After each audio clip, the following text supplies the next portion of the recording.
Той иска ниски цени. Хайде като предприемач не се. Ако той само не бързи с ниски цени, до кога ще издържи? Да, не се.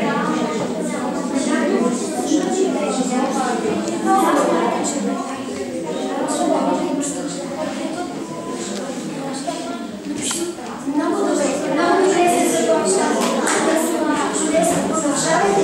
Хайде, знаете, че от такива жнети да не се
когато няма печалба бизнеса, който той се опитва да развие, съответно самия той като предприемач няма да има ресурс. Така, и отдалено съображение. Аз казах възможно най-ниските, не е най-ниските. Да, т.е. той ще има печалба, но не толкова голям. Защо не ръкопляскате, както се казва в едно гимназиално предаване? Добре, благодаря, само маркираме идеи, ученици. Така, група номер 2, Симонка ти, нали така? Групата, която коментирахте бизнеса с зоологическа градина на Моника, нали така? Добре, какво решихте, Симонче? Аз на Моника положителните страни са ни, че ще научим нови неща, ще се размножават и няма да са нещастни. Животните ще се размножават, така ли? Добре, при специални условия. Добре, благодаря. Ще бъдат обгрижвани от ветеринарни лекари. Добре, разбрахте. Лошите са, че животните няма да имат свобода. Другите, ако не се приспособят, може да не. Чудесно, браво, много добре. Много добре. Добре, Софи, представяш мнението за идея номер 3 на Алекс. Ние смятаме, че в Луна парка добрите страни ще са, че ще има много забавление, лошото, че родителите може да се притесняват за децата си. За тяхната безопасност, така ли? Алекс, хайде, след като имаш... Не е основателно това нещо, защото нищо не пречи родителите да дойдат с тях. Така. Това е. Точно така и да се грижат за времето, в което те ползват съответните атракции. Добре, само номер 1, Ками, колко положителни неща фиксирахте вие? 2. Добре, ето аз така ще ги отбележа. 2. А колко са отрицателните? Добре. Номер 2 идеята. Симонка? Добрите страни за при. Добре, записваме ето тук на нашето дърво на решенията. Отрицателните? 2. Добре, съобразили сте, фиксирали сте 2. Софи? Добрите са 1 плюс, много повече. Можете, нали, повече да посочите? Да, 1. Добре. Сега, благодаря за това, че споделихте мненията на вашите съученици. Седнете. И сега, преминаваме ученици.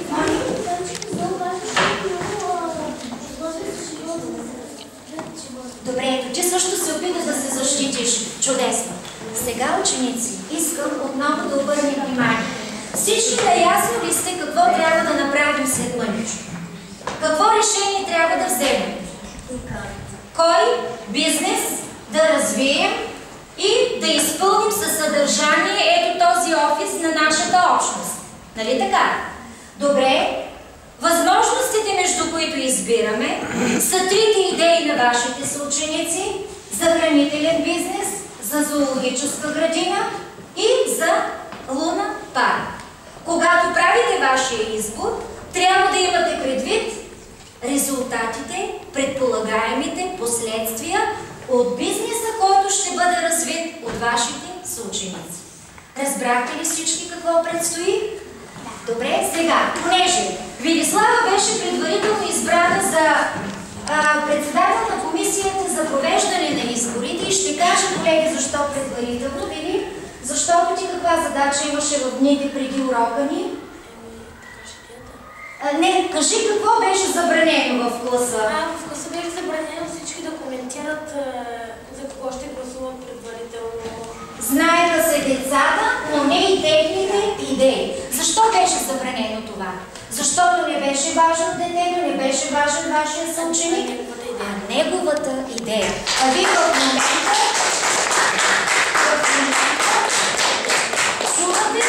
в момента чувате каква е тази идея.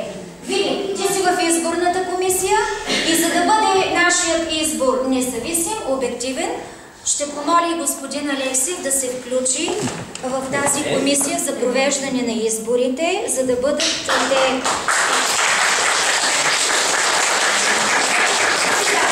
Да обясним каква е процедурата. Всеки един от вас ще получи по една бюлетина, на която вие ще изразите вашия глас. И за да бъдат условията реални, като условията, на които гласуват вашите родители, ето тук с съдействието на община Търговище, ние разполагаме ученици с истински параван и с истинска урна. Урна означава избирателна съндъче или избирателна кутия, в която вие ще поставите вашата бюлетина. Сега Велислава ще ви раздаде, но за да видим процедурата, каква е точно, господин Алексия, благодаря ви като наблюдател, може наистина да следите. Велислава, хайде да проведем с тебе първото гласуване. Ето, получаваш си бюлетината, след малко ти ще ги раздаваш на твоите съученици. Моля те, влез в нашата тъмна стаичка. Ето тук. Да. Бързичко. Отбелязвате срещу 1, 2 или 3. Едно тикче. Виждате знакът, с който се извършва гласуването. Ученици, мислете в момента. За да стане много бързо това, което ще се случва. Нашите кандидати за кметове също имат право да гласуват. Добре. Вили, звъни на две. Звъни на две, ако да не се притесняваш. И моля, постави своя глас. Всички правите това. Точно така.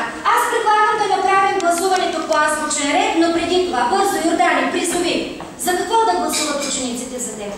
Гласувайте за мен, защото аз ще ви предлагам вкусно, здравословно и ефтино. Чудесно. Моля ти, още веднъж призови да гласуват за теб. Гласувайте за мен, за да може да научите нови видови животни, да научите много информация за нас. Добре, Алекс, защо да гласуват твоите съученици за теб? Гласувайте за мен, защото освен радост за децата, Луна Парк ще осигури много работни места за хората.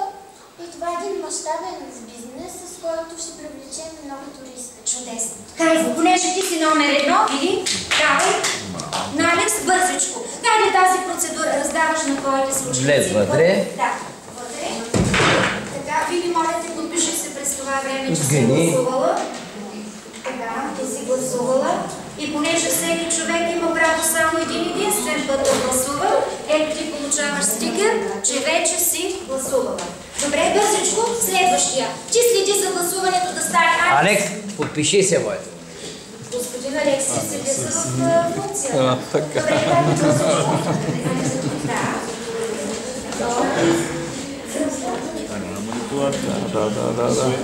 Чудесно, ти вече си гласувала. Сгъди. Изчаквайте реда. Подпиши се. Дали какво? Значи, кандидат номер 1 е този, който първи. Кандидат номер 2, който първи. Точно така. Хайде да има по едно тиче срещу един от кандидатите. Сгъвай. Така. Георги, готов си, нали? Хайде ако първо да се подпишеш и тогава ще ти сложа стикерчето.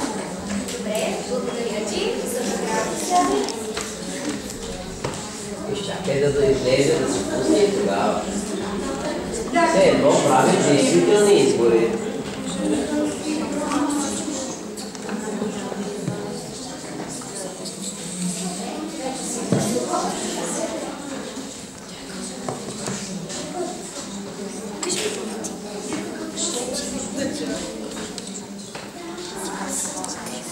Бързичко, не забравяйте да сте време.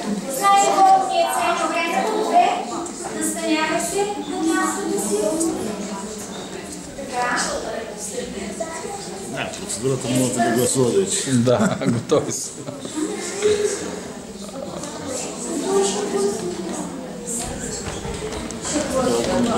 Бързичко, следващия хайде да спестим време. Вижте колко много наблюдатели имаме за честното провеждане на изборите.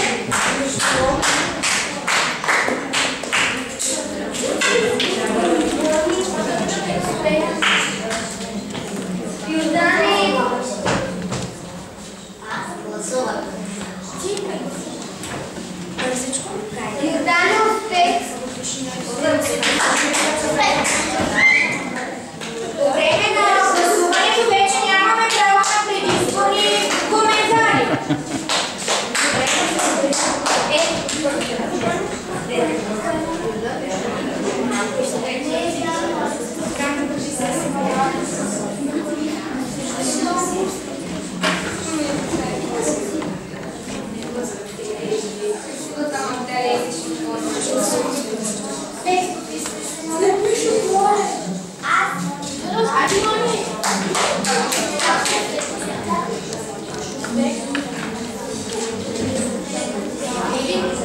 Ти нямаш право на никакви коментари. С мен заедно само наблюдаваш. И прави забележки, ако греша с някакво. Машинчето вземи, дай го, защото тя вече няма.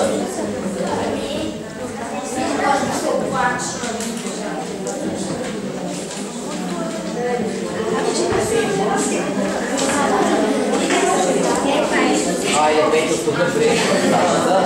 Вие наблюдавате да се пускат.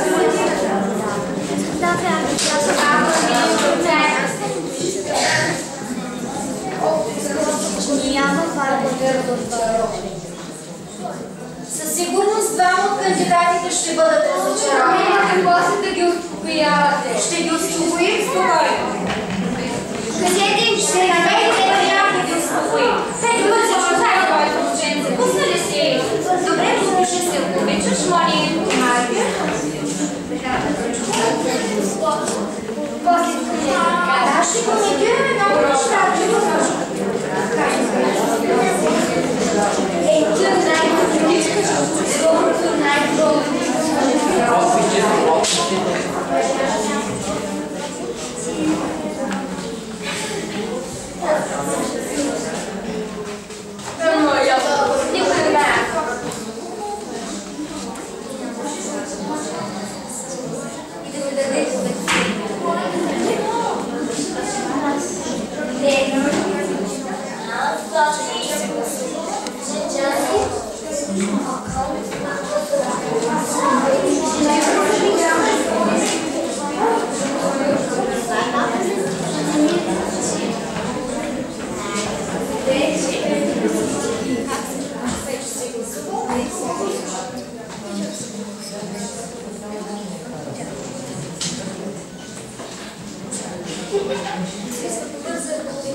Ученици, стопаничко ще уточня някои параметри на процедурата и ни бързичко пускай своята бюлетина вътре. Ела да се подпишеш. Така, дано да няма невалидни бюлетини. Добре, и ти си гласува. Сега, всички допуснати до изборите гласуваха и докато комисията осъществява своята роля да установи броя на гласовете, моля заповядайте. Не ще направите. Аз ви предлагам ето тук да го направите. Сега и моля слушайте. Ученици, процедурата е следната. Ако има за едно дете равен брой гласове, ще повторим гласуването само че с вдигане на ръка. Ако и в този случай има изравнени възможности, тогава и аз като учител ще имам право да гласувам и да подкрепя един от кандидатите. Разбирате ли? Съгласни ли сте с това?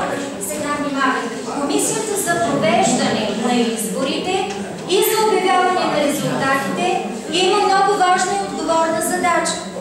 До тук вие мислите коя идея е хубава и съответно коя идея да подкрепите. Симонче, още мъничко внимание. Симонче, после стигам чудо. Сега, ученици, вероятно, аз очаквах дори да ми зададете и такъв въпрос. Госпожо, ако ми харесват две или дори и трите идеи, тогава как трябва да постъпя? Вие не ми зададохте този въпрос. Винаги ученици, когато правим избор, ние правим някакъв компромис. Затова и изборът се нарича компромисен, защото пренебрегваме нещо хубаво в полза на нещо друго, което ни харесва повече. Разбирате ли това? Така че вие всички направите някакъв компромис, за да предпочетете, за да изберете една от идеите на вашите съученици. Това разбрахте ли? Добре, и хайде, докато комисията стане готова и да обяви резултатите, кой вече ще разкрие своя избор. Вие знаете, че възрастните не коментират за кого гласуват, нали така? Но ние тук играем направили на избори за това. Ками, ето имаш смелостта, нека да чуем. Ти кой от кандидатите подкрепи и защо неговият бизнес ти хареса повече от този на останалите?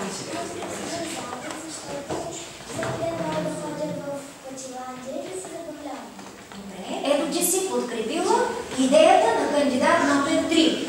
Добре, Симона? Аз гласувах за Моника, защото искам да науча повече за животните, да ги видя.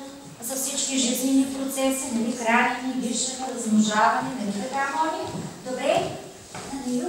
Гласувах за Моника, защото ще е хубаво в нашия град да има зообан.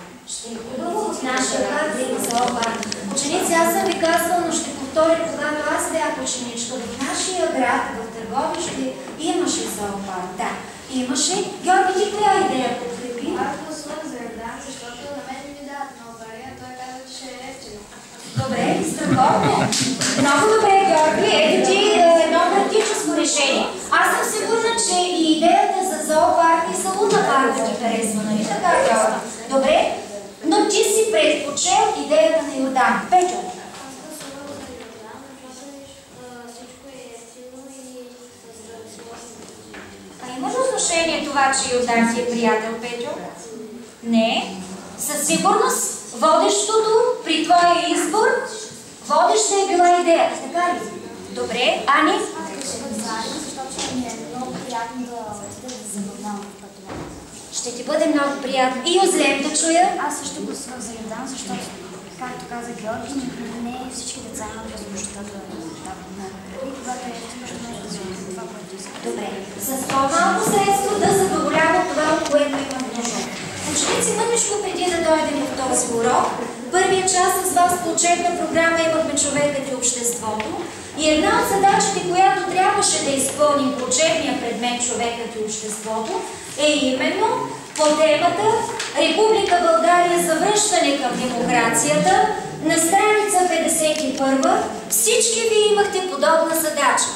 Да напишете 5 неща, които бихте реализирали, ако вие сте кметове. И вижте по какъв интересен начин времето на провеждане на урока съвпада с времето, в което ние изучаваме тази тема. И ето тук ваши съученици са донесли тетрадките си по човекът и обществото, но аз искам да споделя на моите колеги и учители като на мен какви интересни идеи има от ваша страна. Да има повече детски площадки в Търговище, да има щанд за лакомства във всеки магазин и докато майките или татковците пазаруват, да има щанд за лакомства за малките, да има повече красиви и зелени училища с детски басейни. Интересно е, че някои от вас искате дори да бъдат въведени униформи в училищата, които вие посещавате. Много идеи ученици имаше да се дават помощи на бедните. Да има домове за сираци и изоставени деца, но аз си поставям като цел да коментираме, че вече в държавата ни и това не се цели. Вече държавата иска тези деца да не живеят отделени, а да живеят в приемни семейства, така че в момента дори тези деца се насочват към семействата, а не живеят в отделни домове. Докъде стигна комисията? Добре, всеки момент очакваме те да разкрият това, което се е получило.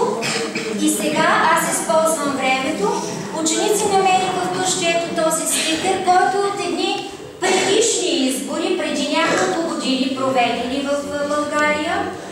След мъничко ще поставя личните цели пред всеки един от вас. Една от личните цели е да насърчавате всички ваши приятели да изразяват мнение, да правят избори, да коментирате и с вашите родители дали ще участват в изборите, защото трябва всеки един от нас да защитава мнението и решението, което взима. Сега сме готови да изслушаме решението на комисията. И така, комисията готова ли е? Да. Добре. Колко са гласували? По списъка. Добре, по списък. 20. 20 ученици са гласували. 20. Така. Броя. Броя на противници са 20. Има действителни и недействителни. Добре, много благодаря на господин Алексиев. Така. Действителните са 19, а недействителните са една бюлетина. Добре. Имаме ученик с проблеми в зрението. Добре, точно така. Гласували за 3. Да. Така, сега вече. От тези 19 действителни гласове, Най-много... може ли да започнем от най-малко? Може би така ще бъде по-интересно.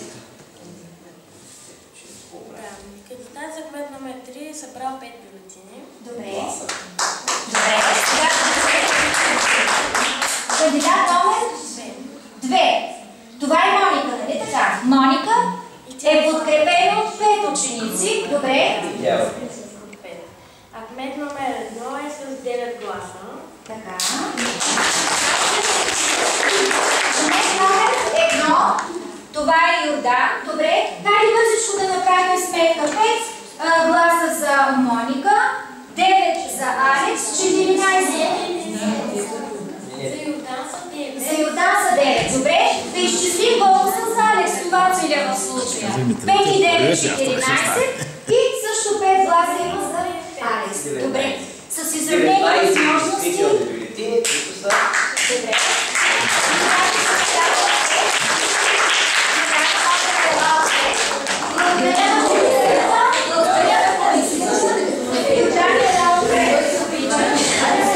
И така, слушайте внимателно, ученици.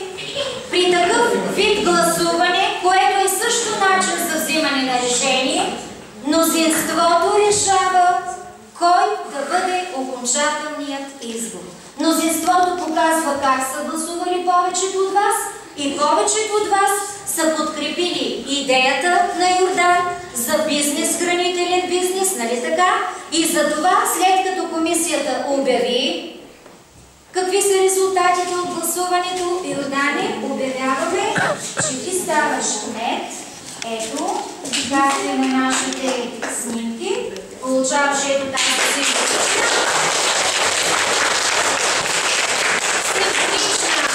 кметска лента. Сега моля останалите кандидати да дойдат отпред.